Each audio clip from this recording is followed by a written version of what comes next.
এই যে একটা পার্সেল এসেছে ফ্লিপকার্ট থেকে, দেখি কি আছে।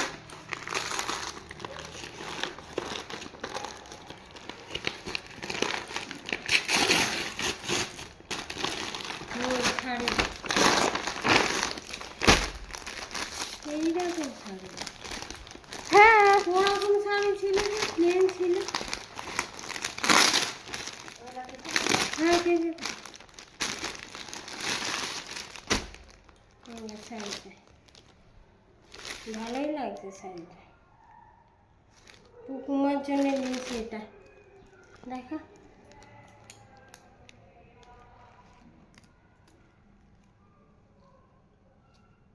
বেশ সুন্দর লাগছে।